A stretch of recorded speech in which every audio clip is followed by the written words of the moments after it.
So I'm Doug Elliott with the Economic Studies program here at Brookings, and it's my honor to host today's event with Martin Wheatley and with Jay Powell.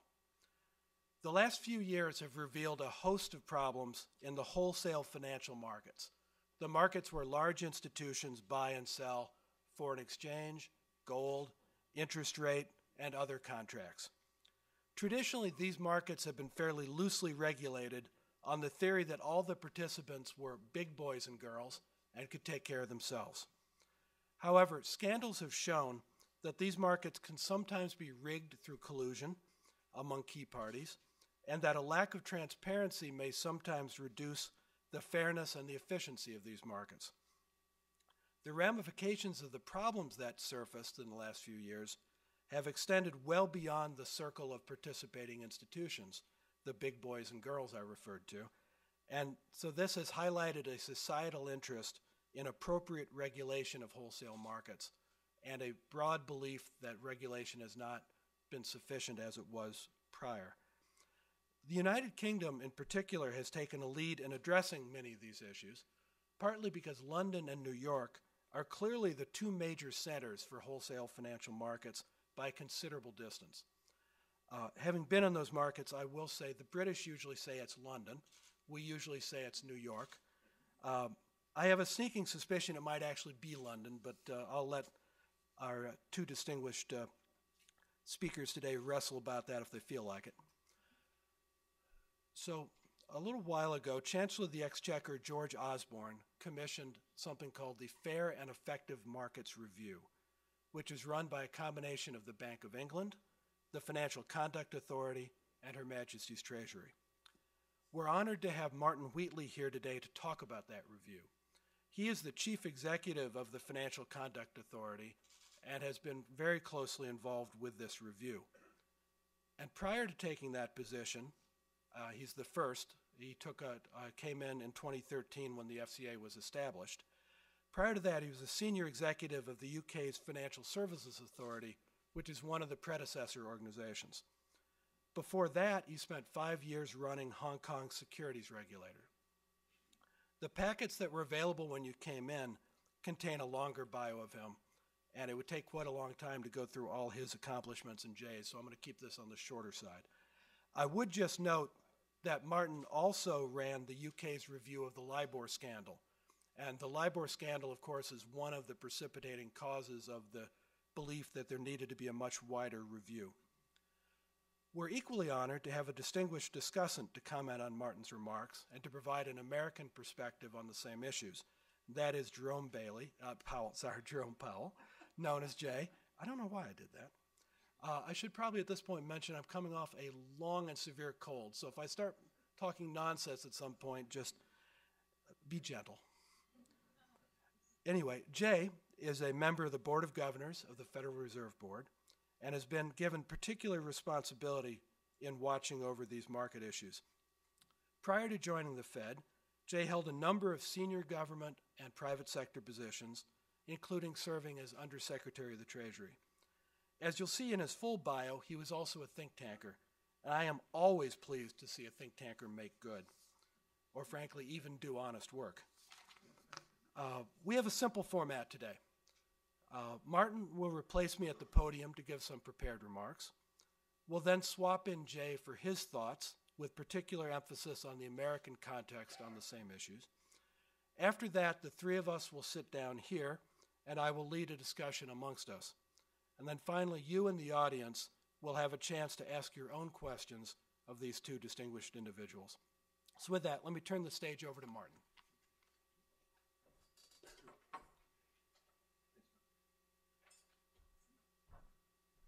Right, thanks, Doug, for that intro. I've got some slides. Okay. Doug said he wasn't sure whether it was London or New York. It's London. Okay, just so that we don't get any confusion up front. What I'd like to do, what we're going to talk about is what do we mean? So what is this piece of work about? So why have we set it up, and give you a little bit of background as to the concept, and particularly fair and effective markets. What do we mean? Doug, I don't know if you caught the slight slip of tongue there. He talked about effective and efficient markets. We don't talk about efficient markets. I know there's lots of very clever academics who will tell me what an efficient market is. And so we try to avoid the use of efficient markets and getting into efficient market hypotheses and things like that. So fair and effective, I'll explain what we mean by that. And I'll talk a little bit about the framework that we're using to describe this. But the one thing I would say, and I hope those of you who've read the consultation document, at this stage we start with questions rather than answers. So we're not starting with a clear framework that says actually we know where we're going with this. We're starting with a set of problems, frankly, and we've got a reasonable understanding of some of those problems. I wouldn't say even all of those problems. A framework for how we might think about solutions, and we've got a timescale. And beyond that, it's all up for grabs. So the rest is easy after that. I think, as Doug said, one of the precursors to starting this piece of work was the series of scandals that we have uncovered in the last 5 or 6 years, but particularly since the financial crisis. The first of those you'll all be familiar with now was LIBOR, where we found that a benchmark rate that was used globally to value everything from, we think, around $300 trillion worth of swaps contracts through to corporate loans, to reset mortgages, through to mortgages that were set throughout Europe, that concept, that benchmark was systematically manipulated over a sustainable period by either firms not wanting to give credit signalling to the market as to what their true creditworthiness was, or by traders simply wanting to fatten their P&L. And we saw that happen, and we took significant action, and in that case, predominantly the lead was the FSA, as was then the precursor to the FCA, along with the CFTC and DOJ. And that resulted, as you know now, in some very, very high-profile fines, actions taken against these firms, and a lot of cleanup of that area. And because we took such stringent and tough action, frankly, it was a bit of a surprise that we found a couple of years later that we were stumbling over some quite similar problems in the foreign exchange market. And I say similar, they were different in some respects. They were different in terms of clearly the individuals involved. Some of the tactics being used were quite different. These were trades which were used to influence a trade-based benchmark as opposed to effectively an opinion-based benchmark or a survey-based benchmark, which is what LIBOR was. But nonetheless, the similarities were traders exchanging information for their own benefit, usually using unmonitored chat rooms, and we allege significantly moving those markets. And it wasn't just LIBOR and FX. We've had similar, but different, again, they're all different, but similar concerns about manipulation of some commodities markets. We took a major case for a manipulation of the gold market in the UK, where the appropriately named gold fix was fixed. We've also had problems in other commodity markets. We've seen it in energy markets, allegations. And all of this led us to a view that said we can't simply keep stumbling across another asset class where we find out that things are not working as they should be. We can't somehow take the view that the average trading room, and most banks measure the size of their trading rooms by how many football pitches you fit in. So I don't know why they do, but that's what they do. So the idea that you can have a trading room equivalent of 8 football pitches and somehow what happens 25 yards away is irrelevant to the asset class that you're trading just can't work. You can't pretend somehow, okay, yeah, the LIBOR guys, they got it wrong, they did something bad, but actually what we're doing over here, well, nobody's looking, so we'll carry on with it. And so the real genesis of the review was to say, well, we don't really want to constantly, as regulators, keep stumbling across significant gaps in ethics, in oversight, in management of conflicts of interest across markets. We need to do something different. And that's where we started. We started with the Chancellor of the Exchequer, the UK Chancellor, setting up a review led by the Bank of England, the FCA and the Treasury to look at what needed to be different, with a view that we would publish a series of recommendations within a year from the start of that review. So that timescale takes us to June of this year. In terms of what we tried to cover, there were broadly 4 themes that we organised the review around. The first one is what we mean by fair and effective for the relevant markets. And the relevant markets we chose to be fixed income, commodities, currencies. And I'll explain a little bit about what fair and effective means. We spent some time looking at where fair and effectiveness was deficient in those markets. And deficient in our terms is where a price would be reflecting things other than the interaction of buyers and sellers or supply and demand, where there were groups of players, cartel groups of players within that market sharing information appropriately, where there was front running of client deals or manipulation for a particular end in those markets. We organised it around the extent to which actually we've already got the answers to many of these problems. Because again, if you think about it, the whole thrust of regulatory change over the last 5, 6, 7 years has been partly about cleaning up the balance sheet of banks, but also about making markets work. And so we've had a lot of discussion about technological change, what needs to be done, what is already happening, so what trends are we seeing, what organisational changes, and in the UK in particular, a lot of focus on accountability of individuals. Not just the accountability of firms, frankly large firms for whom writing a $100 million check is, it may not be painless, but it's certainly not life-threatening, it's not existential. And we've focused very much on moving to individuals and thinking about, well, how is a career harmed if you are found to be somebody who is on the wrong side of the sort of expectations of society at large, not just the regulators. And we looked at what further steps were needed to boost the fairness in particular markets, fairness and effectiveness in particular FIC markets, because one of the things I think everybody will know is that the term FIC covers a very, very wide range of markets, and the ethics and the practices that operate in the energy markets or in the oil market are different from the copper market, which is different again from fixed income, which is different again from credit. And so the nature is this is a very, very wide field. We published the document in October. It closes for comments at the end of this month, so we are expecting to have a heavy reading list at the end of this month. And then, as I've said, one of our aims will be to move from that to what does solution look like? What's the solution architecture look like? Now, the one thing I would say about the solution architecture, and this is partly what makes it very difficult, is that these, at the moment, is a set of UK authorities that are running this exercise. The markets that we are running this exercise on are a set of global markets. And every single one of them is global in the sense that the volume of trading will move between London, New York, Singapore, Hong Kong, depending on the asset class.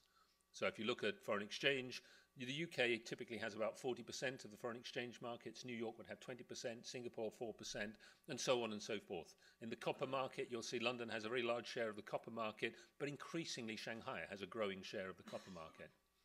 So the thing is, every one of these asset classes is a global asset class. And therefore, the difficulty is, frankly, if we in the UK said, here's the answer, we're going to make it a criminal offence to manipulate any of these asset classes. And that's the sort of thing we could do, and it's what we've done with LIBOR. You could imagine a trader having a conversation with his boss saying, actually, you know what, this is not about regulation, but I think I might like to go and do my trading in, and I won't mention the market because I don't want to cast aspersions about other markets, but you can imagine a pretty fast drift of people saying, actually, let's run this book from X or from Y. And so what we've realised from a very early stage is that actually it has to be a global solution. We cannot have a local solution to a global problem. So we have spent a lot of our time as the group reaching out to other regulators. We've spent a lot of time here in Washington. We've been reaching out to the Federal Reserve Board, to the SEC, to the CFTC. We've spent time talking to the European authorities. We've spent time in Singapore, in Australia, in Hong Kong, in Japan. The only way that the solution to this problem can work, if it has to be, is if it is a global solution. And I think all of you who will know who study markets is they're quite hard things to do. And that's why we have bodies like the FSB and IOSCO and Basel trying to come up with global solutions to problems, but knowing that every single jurisdiction will have a set of priorities that it has to fix as well. And I think you've got something here called Dodd-Frank, which still needs to be finished off, which may get in the way of me saying, actually, here's a whole set of new priorities that I think you should legislate for. So we recognise the difficulty. It's complex and it's difficult. And that's why when we come forward with the document in June, we'll come forward as far as we can with a set of recommendations, but we'll also come forward with a set of signposting events or recommendations for further work to be done. What the different components mean, I'm not sure why I've got that bit on the screen, I'm sorry about that. If somebody can come and change that. I know, but I'm not going to do that and talk at the same time. So if somebody can do that while I'm talking. The characteristics of effective markets. If I can start with the characteristics of effective markets, we started with a view that said it's one that allows the end users of markets, so borrowers, end investors, to undertake transactions, risk transfer, channeling of savings to investment in a predictable way, in a reasonably robust and a trusted environment. And that's what we mean by effective. We're not trying to be too grand. It's something where you trust that the system is pretty well there for all, and that you trust that you're not being front-run or abused or your information isn't being shared. It's also one that allows markets to trade at competitive prices, set through a price discovery process that, by and large, reflects supply and demand. But we weren't going to be fundamentalist about this. This wasn't that it has to be the same price for all, and we weren't driving to a view that it often is thrown back at us that says, well, you do realise that transparency is the opposite of risk, and the more you regulators try to create a completely transparent market, the more we won't operate in that market because we can't be predictably profitable. We weren't trying to do that. So our ambitions were relatively simple. So we were trying to define something called fair and effective in simple terms that people would understand. Not trying to create something that was a very far-reaching concept or challenging, frankly, for the users of markets to say, well, that won't work for markets. Characteristics of fair. This again became really quite interesting because the question that came back from the industry was, well, fair for whom? Fair for the counterparty I am trading with at that particular moment? Fair for the shareholders of my organisation and the P&L that I'm trying to generate for them? Fair for me, the trader who came into this business to make shed loads of money? Fair for the man on the street who, when you buy your Forex at the airport, you know that you're going to get ripped off. So does the 3 or 5 basis points that I'm taking out of it really feature when you set it against the 30% you'll pay if you look at the commission rates as I came through Washington Dulles Airport on the way here? So fair for whom? That's quite an important concept. Who is it fair for? And many players in the market said there's a lot of grey areas. It's quite grey. So the ability to share information, client information, you as a regulator might say, well, how can you be doing that? That's not acceptable. In some asset classes, that's how we get the fill. We don't take principal positions. We get a fill by effectively taking the positions that a number of people can take and filling that client with that. Is that unfair?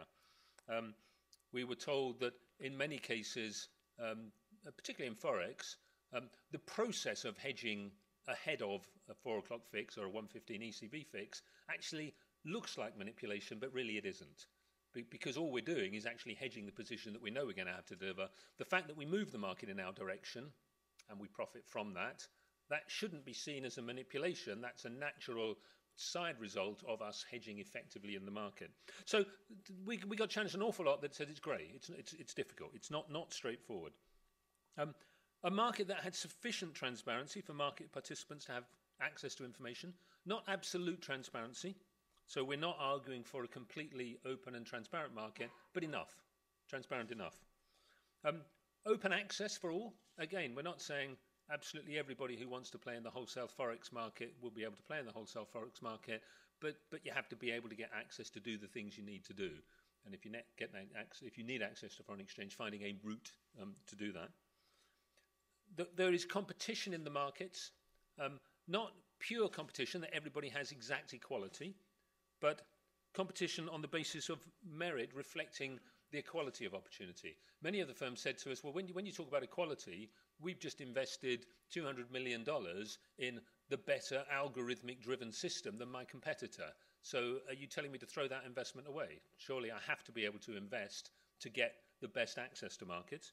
And again, we'd say yes, absolutely, but there has to be equality of opportunity, not a market that systematically favours those who've got an inside deal with platform operators. And the participants behave with integrity, and that we can be confident, they can be confident that they won't be subject to fraud, misrepresentation, deception, manipulation, front-running, all the sorts of things that we think will have no place in markets. But you've sort of got to be confident that those things are not in markets. So that's really what we meant by fair and effective. It wasn't a grand new design or concept. It was simply something that most people would understand as fair and effective.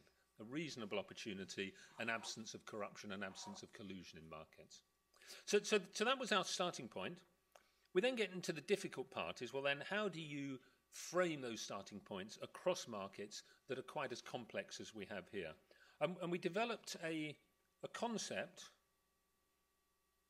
I've clearly not been using my slides, a concept which is a framework, which is how we looked at markets. And this was very much the, the framework that you'll see set out in the document, and it's how we are thinking about solutions in markets. Firstly, in terms of the different perspectives. So we grouped what we saw as broadly 6 sources of vulnerability into, firstly, structure and then conduct, and then each of those looks slightly different in terms of how you come at it. And then the possible responses could be from the market, from the firm, from the individual, or it could be from regulators or legislators. So that's broadly how we have set our work out, and I'll go on and explain a little bit about how we look within those different areas. But clearly under structure, there's questions about market microstructure, the extent to which a market is completely opaque OTC, or the extent to which it is a transparent electronic market, or possibly an electronic opaque market. And there are lots and lots of different variations. Questions in market microstructure will come down to the design of benchmarks. So benchmarks for all of these markets are very, very important. We know that some benchmarks have huge amounts of trading volume that can sit behind them. And so one of our surprises, and one of the industry's surprises for Forex, was frankly that it is so transactional, so transaction-driven, that there was a surprise that it could be manipulated.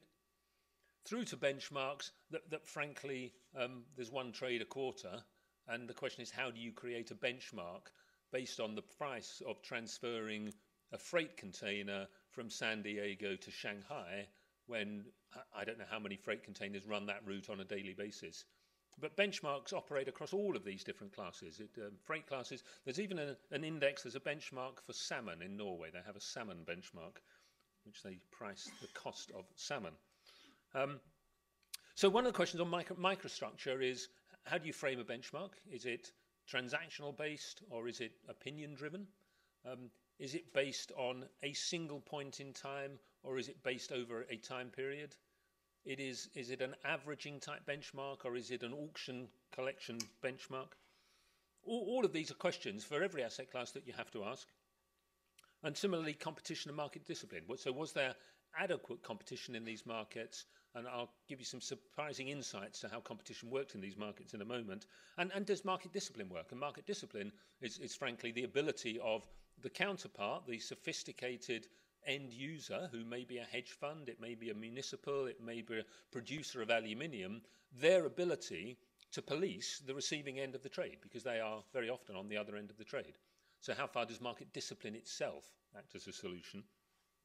And when we looked at the possible responses, clearly a market response could be from a market operator, it could be an exchange platform, it could be a dark pool operator, could introduce changes that made the system more effective. The firm itself, one of the big changes that we made from LIBOR was to require that firms separated out the responsibility to submit LIBOR from the people who were trading swaps, and we required that that person was a regulated person by us as the regulator. So what things do we require of the firm? And required audit trails of the firm. The individual, and this is one of the intriguing and most difficult questions, how much more responsibility should sit on an individual? Should individuals be presented with conflicts of interest, which they find it very hard to manage? And then ultimately, how far should the regulator go? And that's a really big question for us. How far can we resolve some of these problems in markets through the program that we've described, how far do we as a regulator actually need to step in and either create new rules or create a different environment to trade in? And then you'll see the bottom half of the picture are standards of market practice. So I mentioned earlier, many people have said it's grey. It's grey how much information you can share in advance. It's grey whether you can collude to a degree when you're trying to fill a principal position. So does there need to be either a single standard of market practice across all of FIC instruments or a series of separate ones for fixed income, for currencies, for commodities? Do they need to be different? Do we need to change the incentive structure?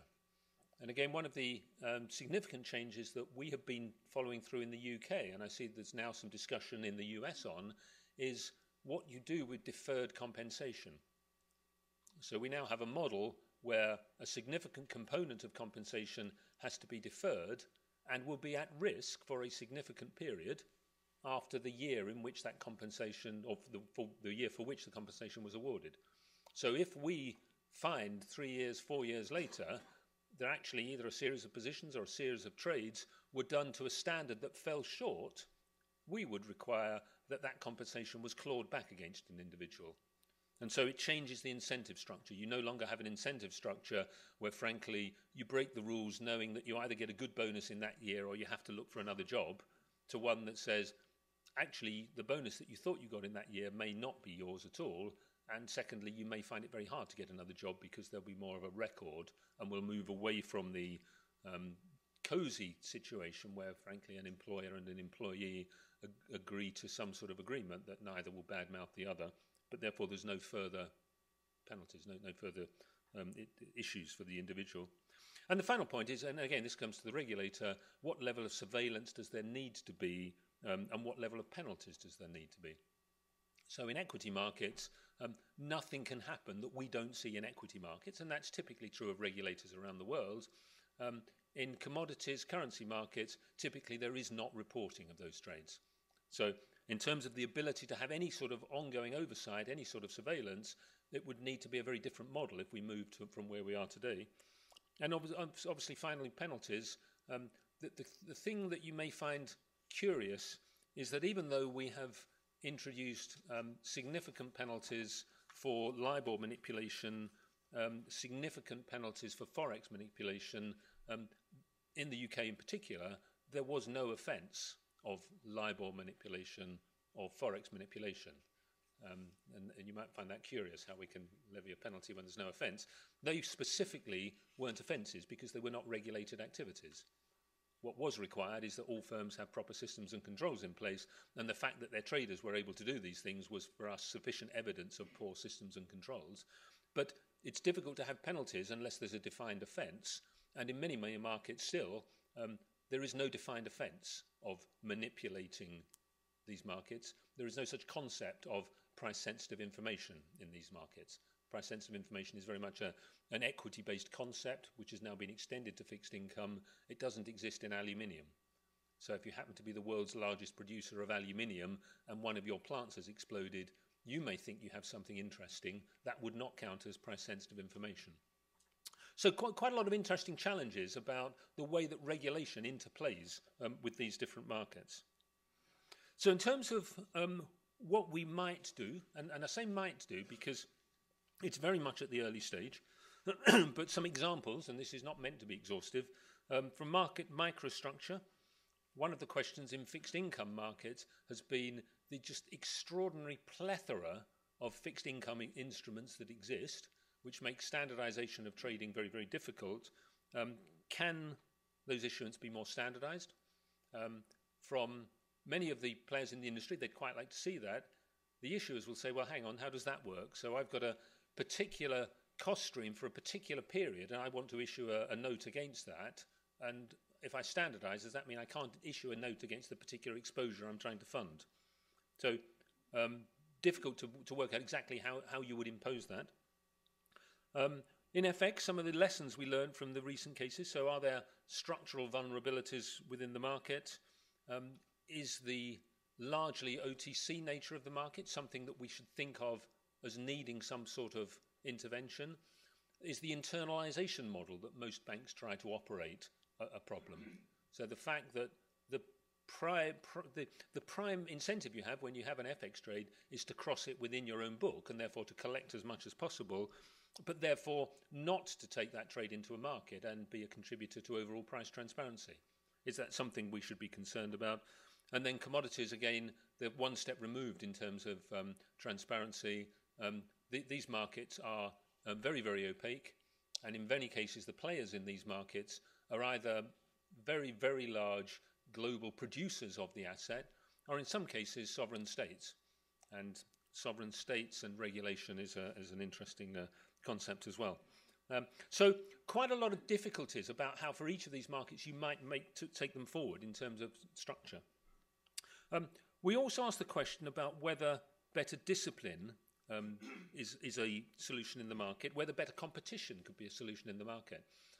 And this is where you come to some interesting trade-offs here. So when we looked at the UK Forex market, we found that about 6 firms had 60% market share.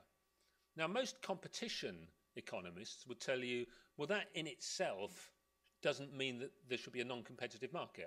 If other conditions exist, that could be a competitive market. That seems like 6 people who could be competing. The fact was that those 6 or 5, and depending on the asset class, were largely colluding with each other. And at the absolute inflection point, and we put this onto our website when we showed some of the trades that were done, the key inflection point is clearly the point at which the benchmark is struck. And we found one example, which was a very interesting example that we put on the website, was that a particular ECB, the European Central Bank fix, a 115 fix, you didn't have 6 players with 60% market share, you had 1 player with 73% market share, because each of the others had transferred their book to that single trader, who therefore had 73% of the market at the point it mattered, which is when the price was going to be set. And believe me, when you've got 73% market share, you can set the price. Benchmarks, as I've said, very, very important. The world of benchmarks is something we've spent a lot of time on, and we've realised that all of these asset classes will have a benchmark which is at a point in time the most important thing, the most important value that lots and lots of other things are priced against. The question of whether benchmarks should be brought more into regulation is something that we in the UK have already taken. We've already answered that question, firstly with LIBOR, and then as part of this review with 7 other benchmarks that we are now going to introduce to regulation. So things like oil, gold, a number of the commodity benchmarks. We've said they're too important to be left as unregulated, so they will be regulated in the future. And that means that we as the FCA will have an oversight role. We'll look at the players, we'll look at the submitters, we will require that they have audit trail, that they manage conflicts of interest, we'll require that the benchmarks themselves operate to what has become the global standard. So they're just a few areas where we're looking at potential changes to the structure of markets. I mentioned that conduct was itself a big topic in these markets. And the fact that in many of these markets, people don't know what is allowed. Now, when you read our files, you may say, well, actually, it's quite obvious that that shouldn't have been allowed. But the players in the markets will tell you it's not clear. It's not clear what is grey, what is just the right side of grey, and what is just the wrong side of grey. So one of the things we're asking is how do we address those uncertainties? And of course, there are codes of practice. There are codes in many of these markets. The codes are slightly different and have gone through a different evolution in many markets. In some cases, those codes are different in broad across markets. But essentially, the codes, most of the codes that exist today are reasonable. And not to put too fine a point on it, they basically say don't lie, cheat, steal, or front-run your client, and variations to that effect. So I would have said that's not that grey, actually. That seems really clear to me. But nonetheless, the players in the markets tell me, no, that's not enough. They need more clarity than that. So the question is, should that be a voluntary code? Do we ask the players in the markets, the major banks, we say, look, you've got this problem, fix it. You come up with a code, make it a voluntary code. That might be a solution. That might work across either a single asset class or across all asset classes.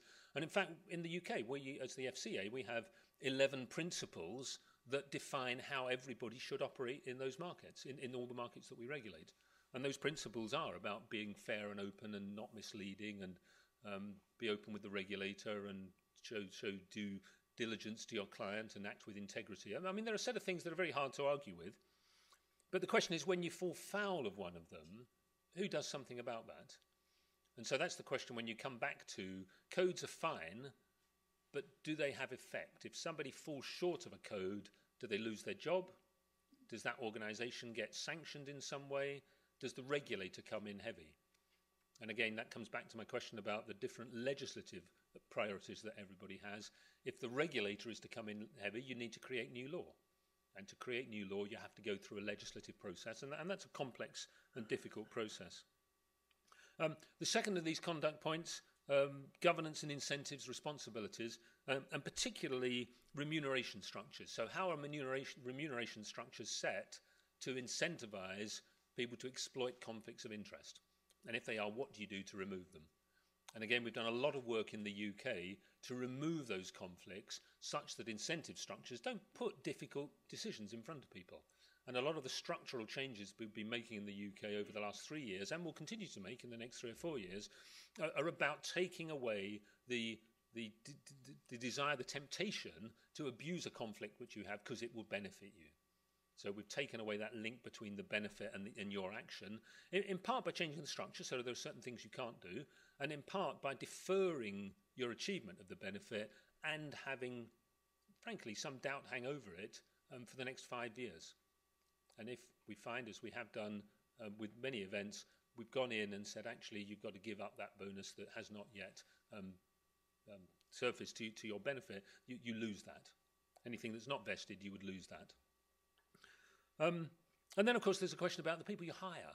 I mean, if you hire people when you bring them in, and what you put on the brochures that you send out to the top Ivy League universities shows somebody who's driving whatever top car is and whatever. If you're actually hiring people who want to make lots of money, actually you're creating an inbuilt problem for you to manage, which is they're the people that you're trying to hire. So one of the questions would be, in terms of promotion advancement in organizations, who are the people you hire, who are the people that you advance? And again, one of the changes that we're starting to see is that we are requiring that promotions and incentives aren't simply geared towards P&L, but it's geared towards a broader set of values and ethical values and your contribution to the firm's culture, and a set of things that get you away from just getting advancement through P&L contribution. And then I said the last point will come down to the regulators. Well, if we do all of those things, is that enough? And the industry says, yeah, just leave it. Just leave it with all that set of things. That sounds like quite a lot. You don't need to do more. But the question we face, and frankly, at the end of the day, we're all accountable, we're all politically accountable, is do we need to do more to encourage the prospect of people within a firm speaking up? And the US has gone much further in terms of payment for whistleblowers than anywhere else in the world. And I think we're starting to see some interesting results coming from that. But should more be done to encourage people from either within the firm or from competitors to step forward and say, actually, what's going on over there, it's unacceptable. It's unacceptable for the individual, for the firm, for the desk. It shouldn't be happening in the industry. Should the firms themselves and the clients of firms do more to punish malpractice? So I've been fascinated by some of the clients of people on the wrong side of the Forex trades saying, well, actually, I do a lot of business with them and they may have ripped me off on this one, but I really do need them for this other transaction. And there isn't that market discipline. And so one of my questions would be, does there need to be further market discipline? And then the final point, and this is something that the UK have moved to, is to introduce criminal sanctions for individuals. And that sort of focuses the mind a bit. So when we say to people, you do realise if we find what you are doing, you could go to jail. That sort of starts to focus the mind.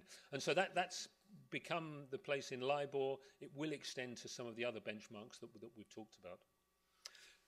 So that's broadly what fair and effective markets is about. It's about a very, very ambitious campaign to try to get what all of us, I think, would judge as to be good ethical standards across a very wide range of markets. It starts from the recognition that this is hard stuff. This is not easy stuff to do. It's hard because of the legal footing, and I'm sure the lawyers of you in the room will say, well, you've got no virus to do any of this, so I don't know why you're even started. It's hard because in many of our markets, we don't have a legal structure that carries across to these different markets. It's hard because it's deeply embedded in markets. So these practices are not new. They're deeply embedded. They've been there for a number of years. It's hard because, frankly, unless we establish the changes at a global level, then we'll simply see business moving like water to the lowest point. And that wouldn't create a better market, which is what we're about to achieve. So that's the project. That's where we are in it. I would be delighted to hear from Jay's comments, and I'm sure we'll take any questions at the end. Thank you very much.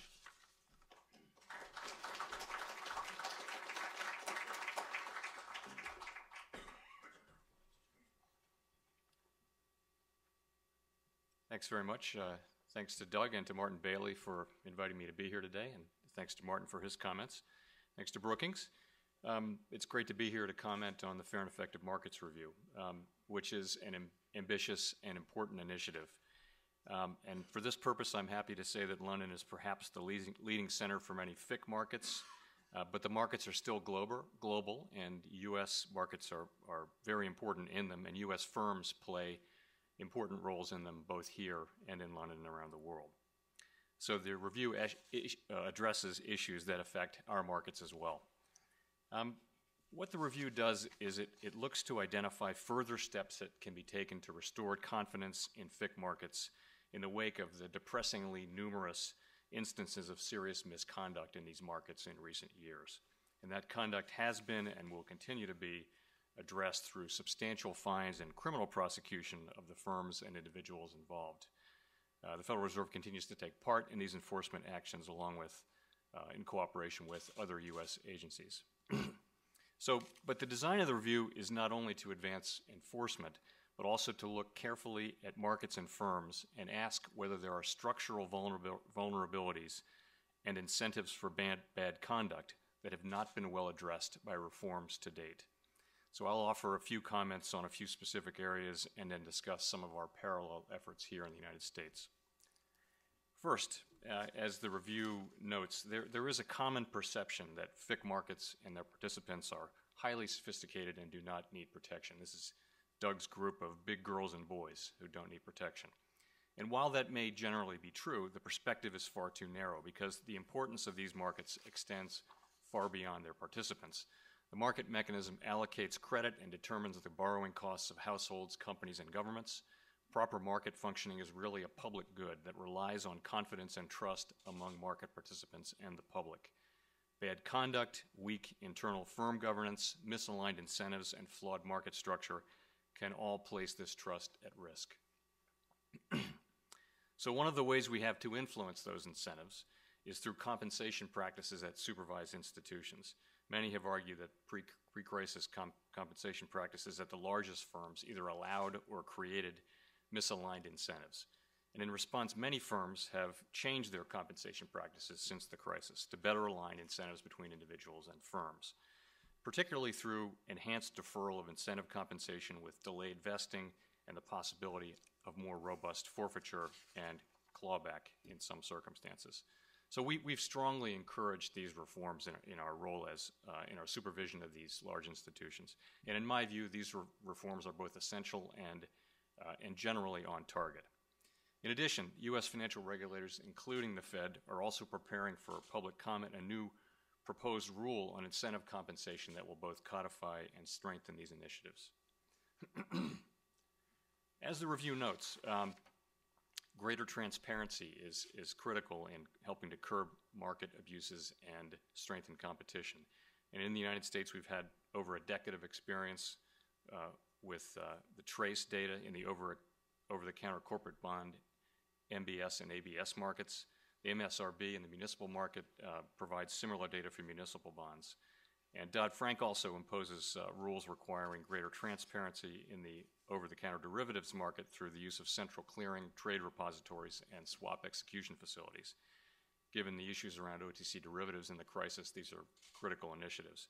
But despite significant progress, there are still a number of impediments to sharing trade report data across regulatory agencies and jurisdictions, leaving us with only a piecemeal picture of the market rather than the full transparency we desire. I raise this just to show that things like transparency, every agency would step forward and say they strongly support it. It's actually the implementation that can be quite difficult, the implementation of these ideas. And for example, there are legal barriers in the case of of data transparency that we need to be overcome, and we're working to overcome them. So the issues around FX benchmarks serve to illustrate one of the important challenges discussed in the review, and that is the difficulty of managing the potential conflicts associated with the traditional market maker model. In FX markets, as Martin mentioned, a wide range of end users seek to guarantee trade execution at the WM Reuters fixing at 4 o'clock every day London time. The practice results in dealers having advanced information about trade flows, and at the same time it places the dealer at risk because they're agreeing to execute these orders at a future unknown price. That advanced information can create the perception that dealers are trading ahead of their clients, and it certainly also creates incentives to attempt to influence the fixing price.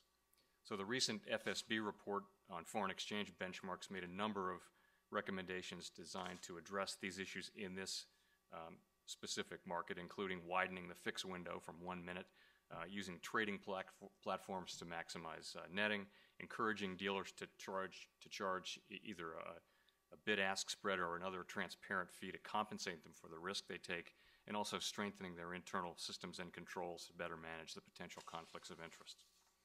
Of course, similar challenges exist with market making in all the other FIC markets. And here is where the gray areas lie. I would agree with Martin that there's nothing particularly gray about the conduct that has brought us here today in the LIBOR market or the FX market. But this area, internal firm guidance around confidential information and things like that, that is where the gray area lies. And many firms have taken up these challenges in the wake of the LIBOR and FX problems on their own, and their efforts do serve to show how complicated these issues can be. Dealers have to communicate with other firms, within their own firms, and with their clients, and they've got to execute their clients' trades. The challenge is to identify and preserve the legitimate benefits of such communication and trading while safeguarding against improper uses of information.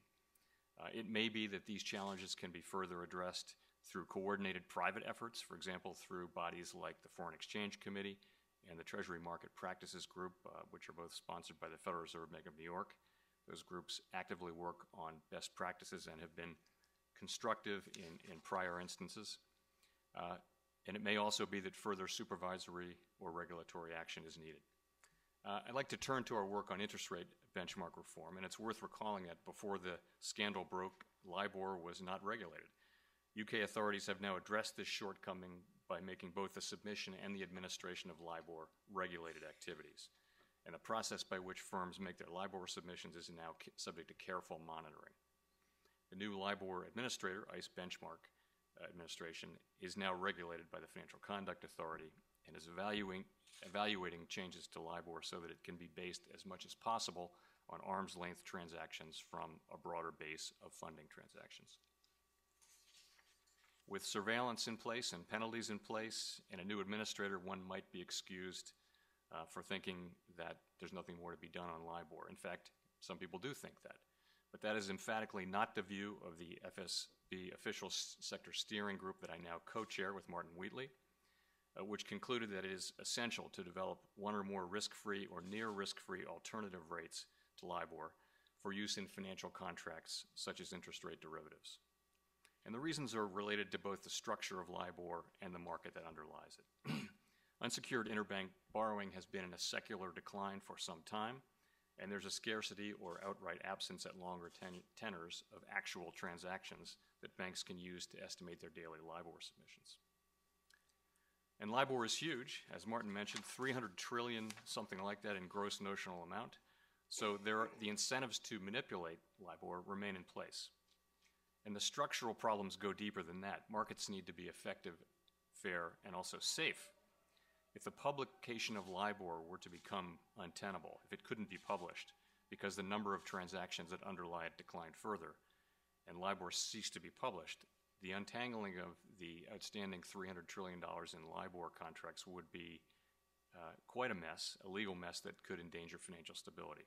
So for these reasons, the Federal Reserve has convened a group of the largest global dealers to form the Alternative Reference Rates Committee. And we've asked them to work with us in developing an alternative or alternatives risk-free rates to US dollar LIBOR that better reflect the current funding structure of our markets.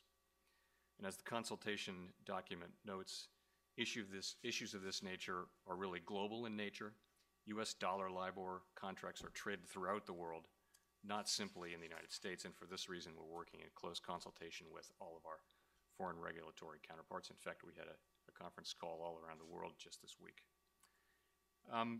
So one of the reasons I emphasize these structural issues like the market maker model and the decline in unsecured interbank borrowing is that FIC markets are undergoing rapid changes that seem likely to have far-ranging consequences. And issues that arose years ago only in the equity markets are now arising in the FIC markets as well. As the consultation document notes, broker-dealers are curtailing their market-making activities and their appetite for providing liquidity, partly due to regulatory changes and partly due to their own reassessment, some of it probably appropriate, of the risks and returns of these activities. At the same time, other players, mutual funds, ETFs, high-frequency traders, electronic exchanges are taking on more prominent roles. These changes will affect market liquidity and functioning in ways that are going to be very difficult to foresee. And it's possible that some of these factors played a role in the sharp swing in Treasury yields last October 15th. So we're working with other regulators, many of whom represented here in the room, to understand exactly what happened that day and to determine whether there are implications for regulatory or supervisory policy.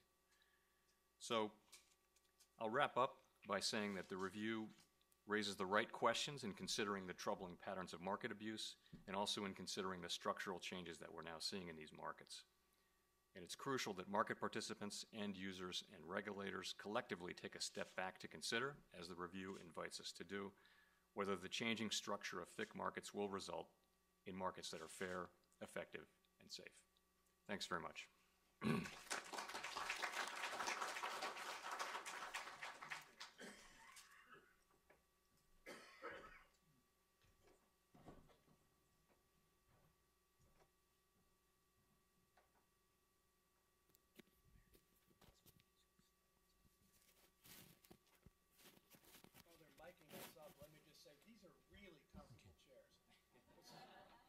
We did a whole makeover of our conference, of our rooms here over the summer, and I haven't really had a chance to take advantage of these particular chairs yet. So we may be here a long time. But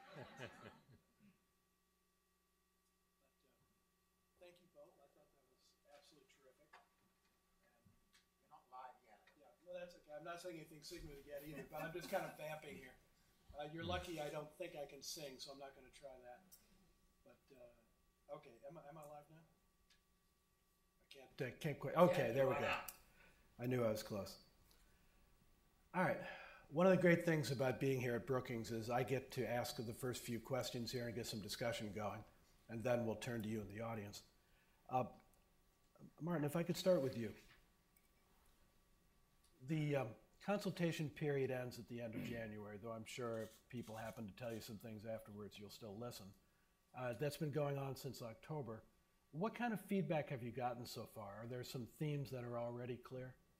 Well, the most positive feedback is actually the willingness to engage. So actually, the single clearest feedback is this is a really important topic, and everybody shares the view that it's a really important topic, and also shares the view that it's a topic that we've set out broadly the right approach, which is to say, look, this is a broad topic, it's a global topic. It needs to be dealt with on a global basis. So I'd say that they're the things that have come through in the discussions we've had. If I'm really honest, you'll expect some of the sell side to say, actually, it's not that bad. You know, it's okay. A few changes have been made already. Just let it run for a while. And so there's an element of the sell side saying, actually, we don't want to see too much more intervention. And frankly, we've got a lot on already. So we've got the completion of Dodd-Frank. We've got a plethora of directives in Europe to complete. There's quite a lot that says, let this settle down. But if I'm really honest, the thoughtful people, and certainly the governments and regulators we talk to, very, very keen to engage in this, not just in the next 6 months until we complete this process, but what happens beyond that.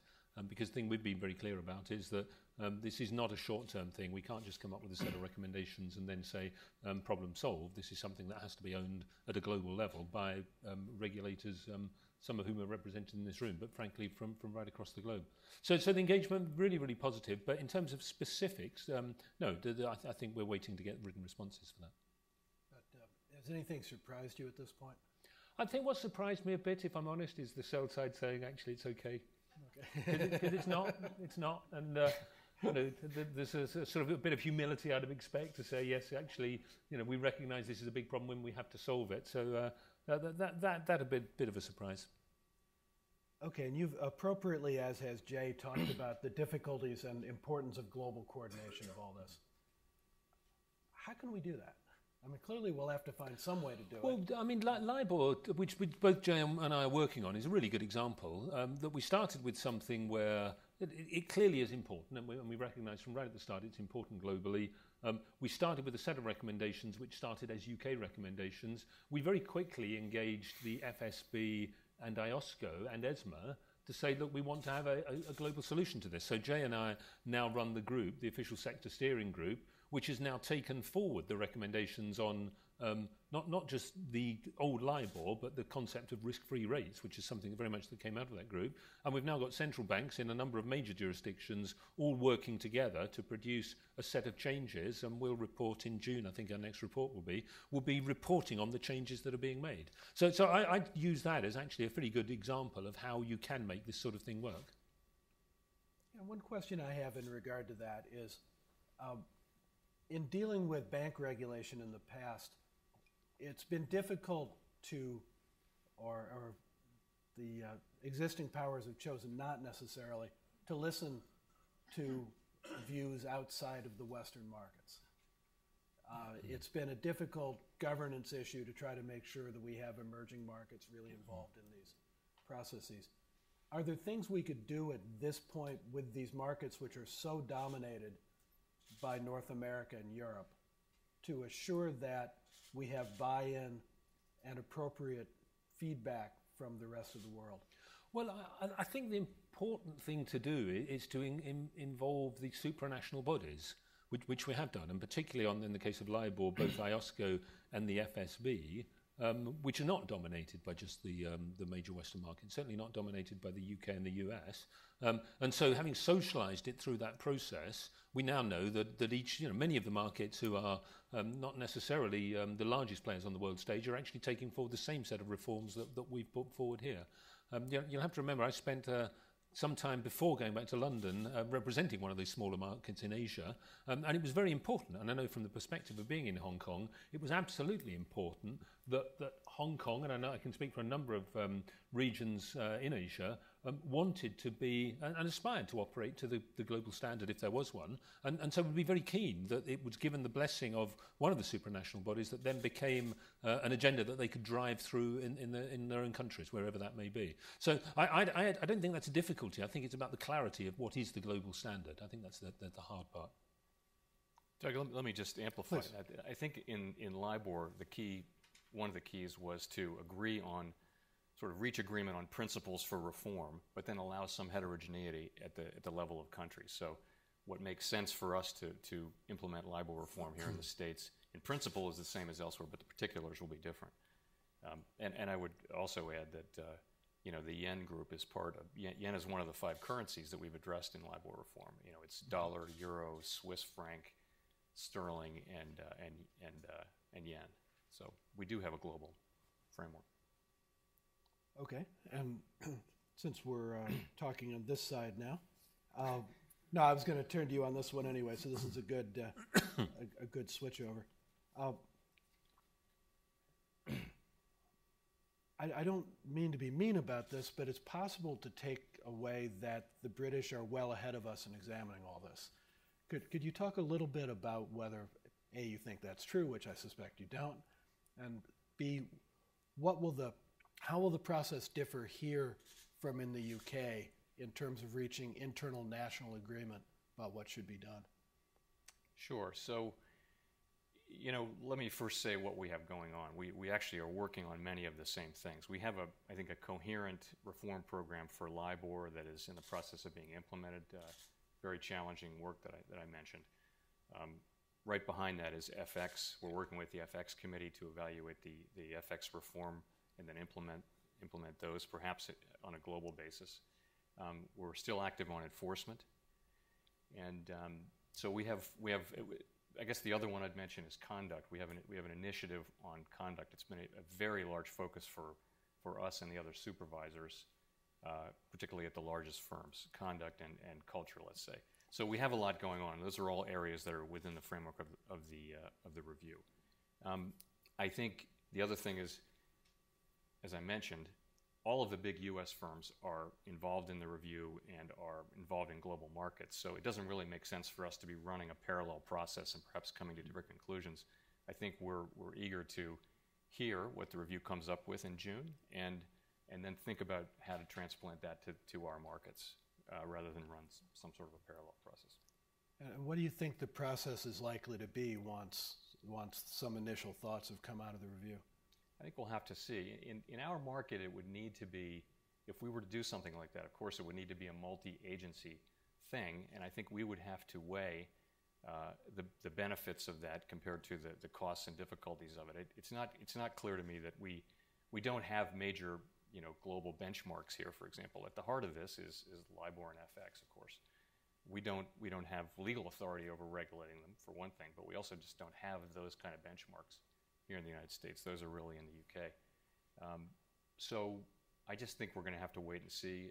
I think the review really has raised a lot of questions, and the answers are not obvious. So I guess I'd want to hear the answers before I think how we're going to think about it going forward. Sounds like cheating to me, but okay. And I'll ask first you, Martin, and then Jay. This is sort of a hard question to formulate, but how much of the problem do you think is the ethics were already clear and there were people cheating? And how much do you think is in the lack, either gray areas or an outright lack of agreement as to what the right overall framework should be on which markets operate? I think if the ethics were clear and it was just a few individuals, I think we'd see, frankly, the banks dealing with it earlier. And the fact is, it's taken regulators to say this is a problem that needs dealing with. So honestly, genuinely, if you've got ethical businesses and you've got one or two people that are not operating to the culture that you set up as a business, you get rid of them. You don't wait for somebody else to tell you to do it. So I think the fact that it's taken regulation and significant regulation to step in says that actually it's much broader than just saying a few individuals. I think, we spent a lot of time talking now about culture. In the first post 4 or 5 years of the crisis, all we spoke about was capital and leverage and balance sheets, and that's all we spoke about. And actually, in the last 2 years, you need to weigh against that the amount of time we spend now talking about ethics and culture. And it's a realization that actually these are as powerful drivers of what happens in terms of profitability for a firm, what goes wrong in a firm, what goes wrong in markets, as taking outside risky bets in those markets or over-leveraging a position. So I think we've all got to that realization now. And it's also true, and I know because the consultants come and talk to me and they tell me about how they've designed this perfect ethics model that they're about to roll out to Bank ABC. And I say, well, are you sure? Because there isn't a value at risk equivalent of ethics. You can't go home at night having measured something and said, actually, I now know that I'm not more than 50 million exposed unless the Swiss bank sort of rebases its currency.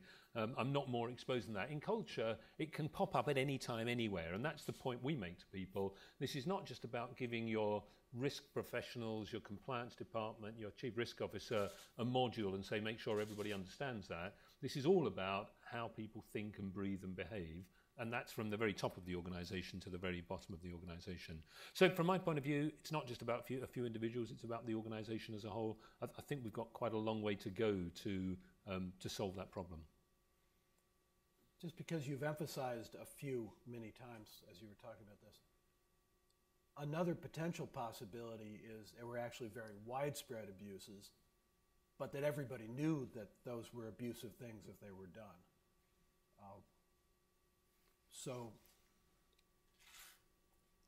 I'm not sure you would change your answer any, but I just want to emphasize my question didn't presuppose that if the ethical rules were clear, it was only a few people who were violating them. Could conceivably have been many more. In which case you'd still have the issue of how do you make sure that regulation or market structure make it not occur nearly as much within these organizations.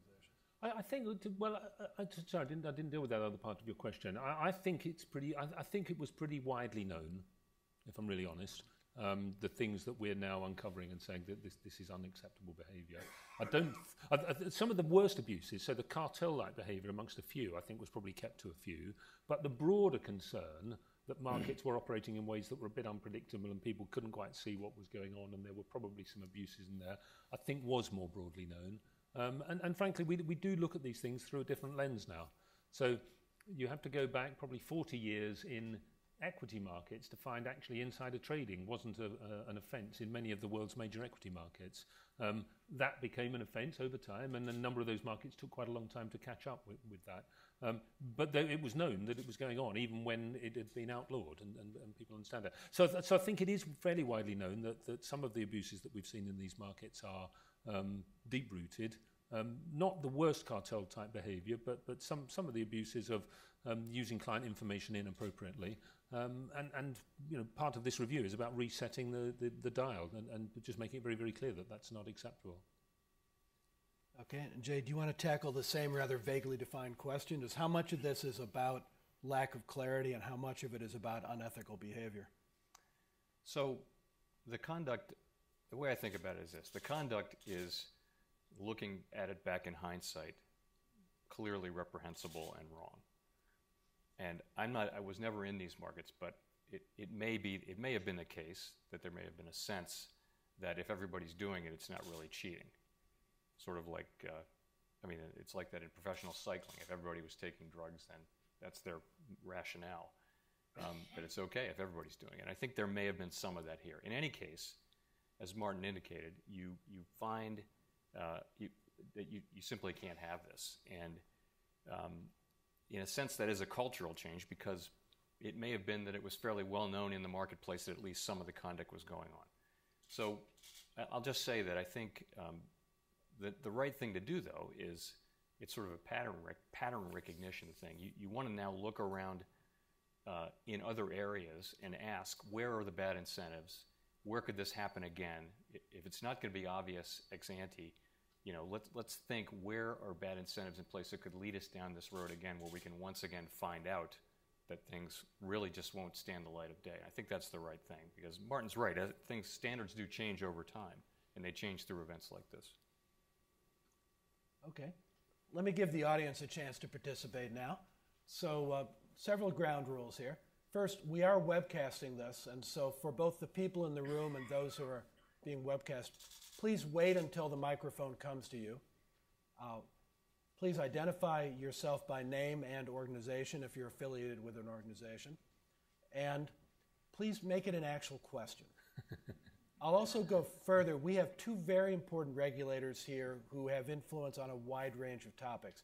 Please, if you can, try to keep your questions, at least for the beginning of this period, until we run out of those, focused relatively narrowly on the wholesale financial markets questions, rather than taking advantage of all the other things you'd like to know about their thoughts. And I'm sure we will not get into monetary policy at all, so don't even try going there. So, all right, questions? Yeah, in the back. Pedro da Costa from the Wall Street Journal. Would jail time be a better kind of incentive or counter-incentive to this sort of systematic market rigging that we've seen? Are there any plans in the United States, Governor Powell, to follow the UK's lead in kind of making changes to the kind of punishments that traders could face for manipulating markets? Thank you, Pedro. So, as I suspect you know, there is criminal jeopardy for actions like this, and this is not something that we administer at the Fed. This is something that the Justice Department administers. So, we have a role in referring conduct, as we do all the time in money laundering and terrorist financing, things like that. But we do have criminal laws that apply to some of this conduct, and they will be used. Anything you'd like to add from a British perspective? Well, I think, as you know, that is the route that the British have gone down. I think one of the big frustrations of society is, through this crisis, there does not appear to have been people that have basically served time. We've got, working through the system in the UK now, a number of LIBOR submitters and Forex submitters who are currently facing criminal prosecution. Were you able to do that with existing law, or did you need Parliament to change the law? The laws we now have are stronger, so we've introduced new laws, but those prosecutions were done under existing law. Fair enough. Next question, sir.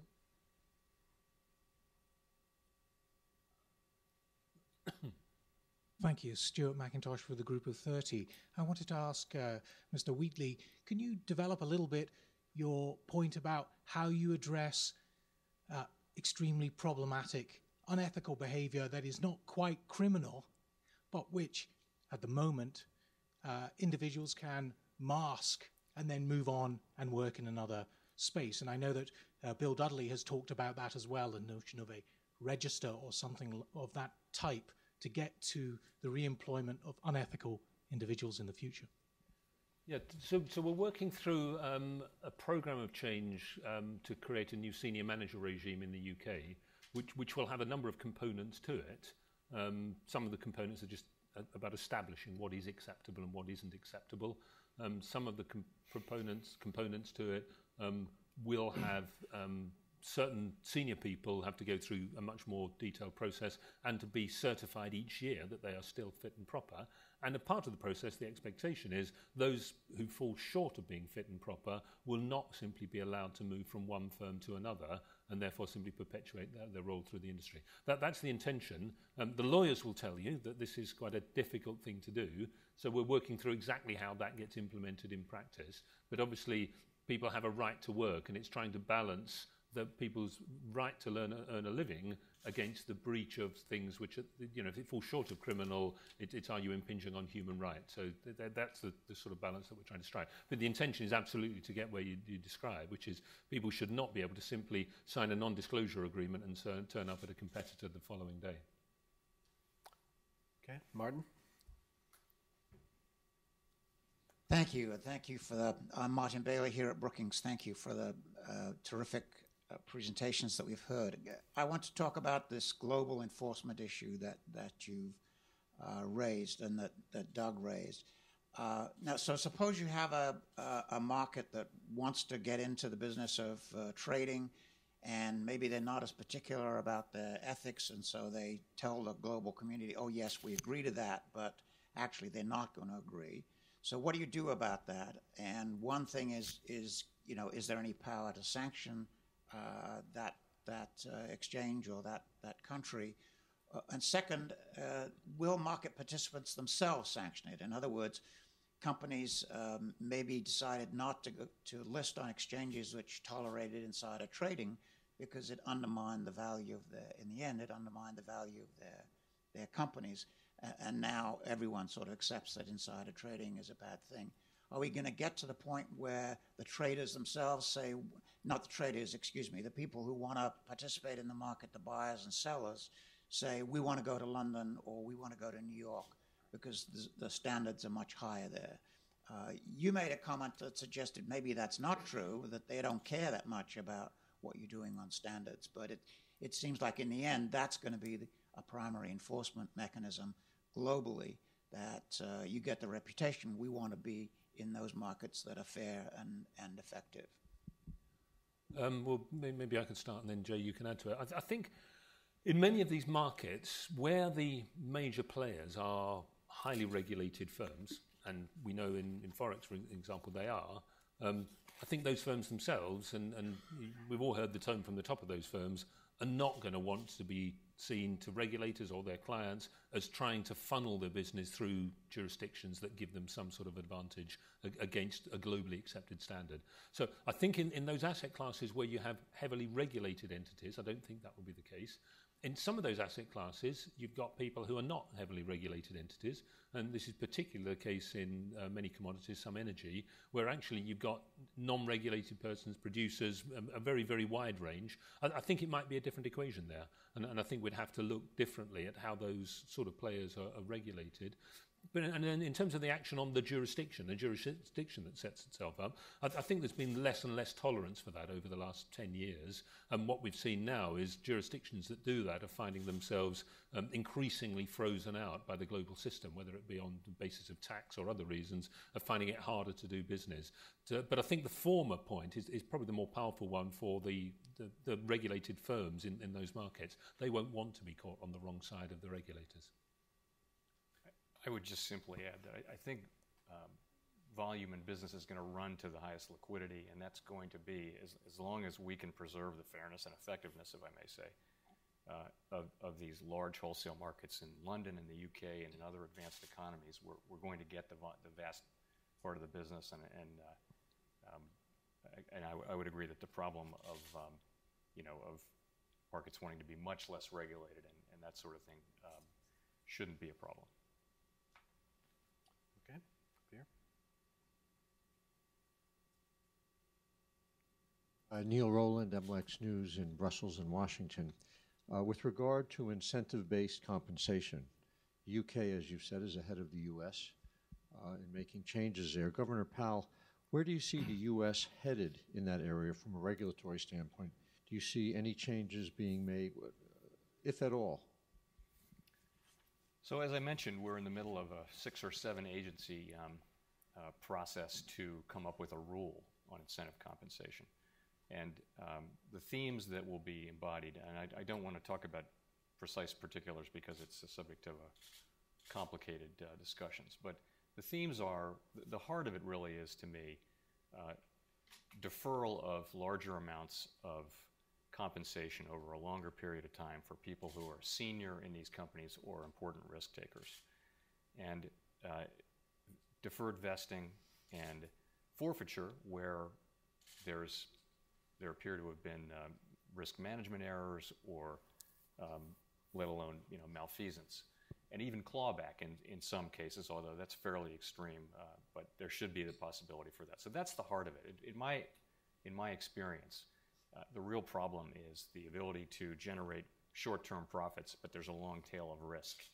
And then in a free market system, or a free agency system really, the way Wall Street was before the crisis, if it didn't work out, you could just change firms. So that is the heart of the compensation problem. And I think, so what we're looking at is ways to require longer deferral and in particular forms and over particular times and with particular triggers for forfeiture and clawback.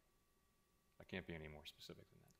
And isn't it also the case that the Fed actually for several years now has been providing some guidance in this direction already anyway? So as I mentioned in my remarks, the firms themselves got this right after the crisis, and if you talk to the senior leadership, they've made their own changes, and we have strongly encouraged that without regard to what the firms wanted to do. We've strongly encouraged that as a supervisory matter, particularly at the largest firms. I mean, I personally see this as a Wall Street problem. This is a big wholesale banking firm problem. It's not a community banking problem. So we've been strong in encouraging that, and I think the rule that we will propose, I would think sometime this year will strengthen and codify some of the gains we've made.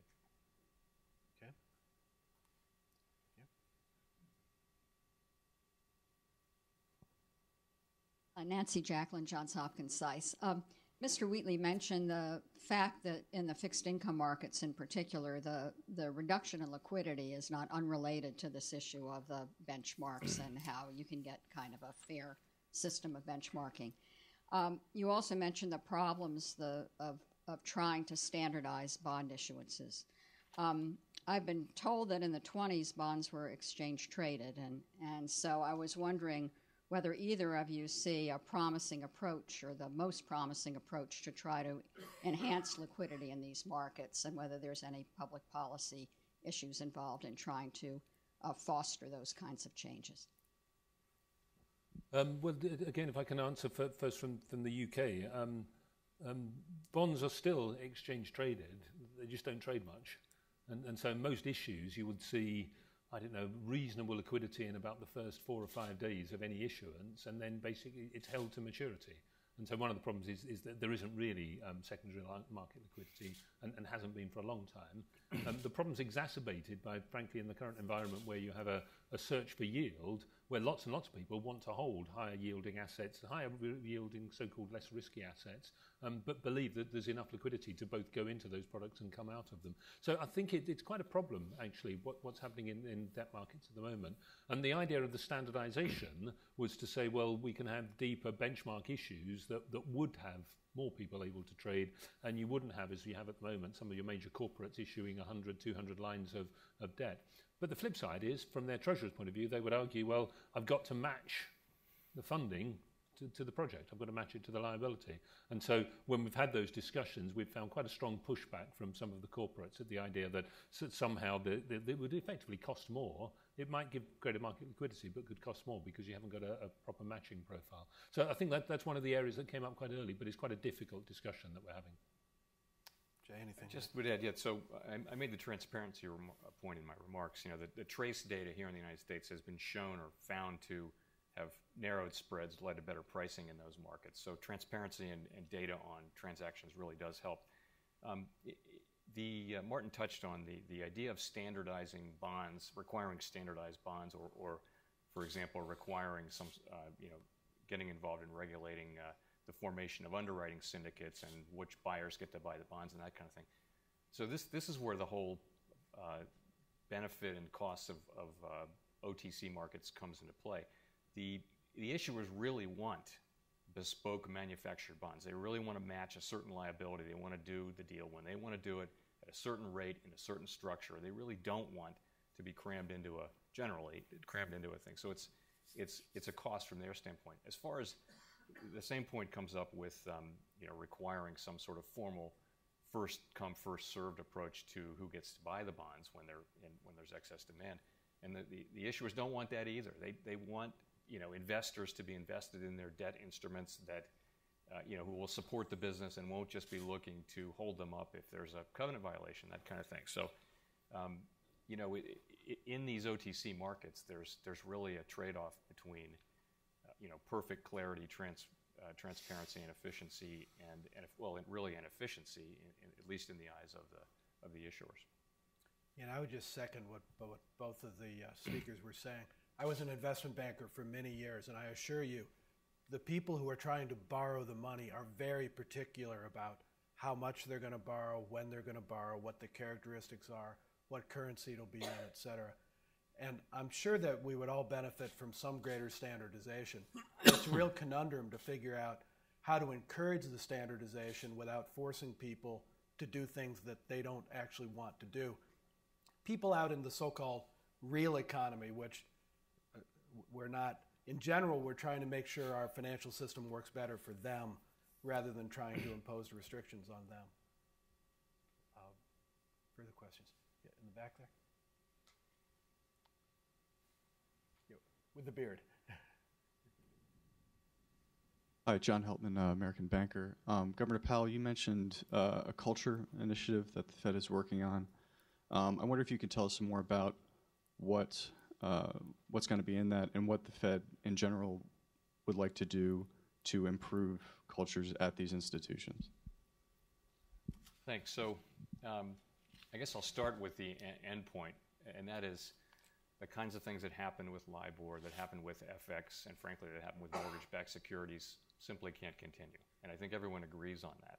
And a piece of that, there are various pieces of it, but a piece of it is we've got to improve the incentive structures and the conduct management, if you will, within the large firms where the problem has emerged again and again. We have to do that. I think everyone gets that. I think the senior management of the firms get that.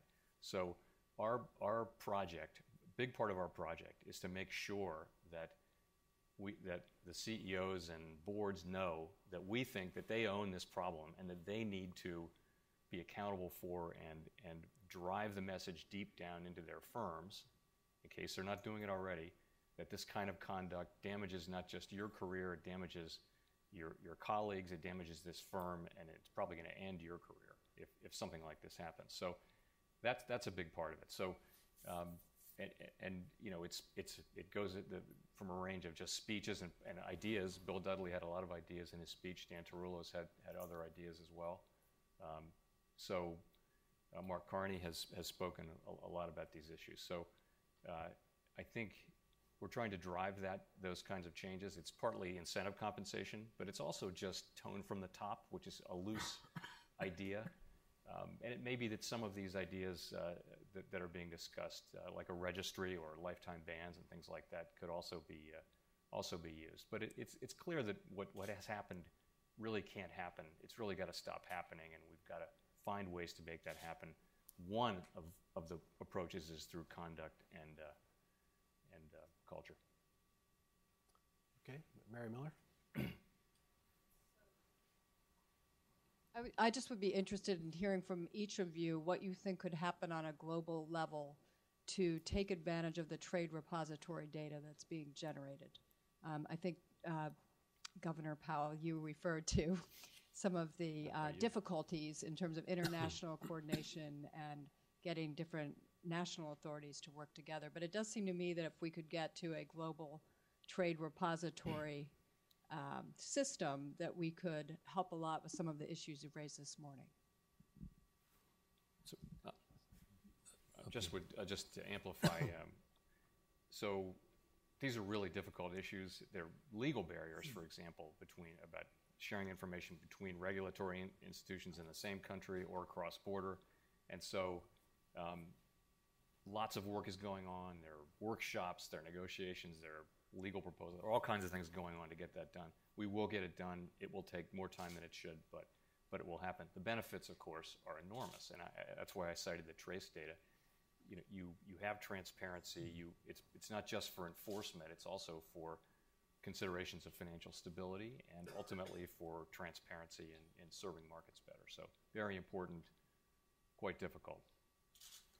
Yeah, and maybe if I could add to that, one of the issues earlier, we asked this question earlier of if jail time would act as a disincentive.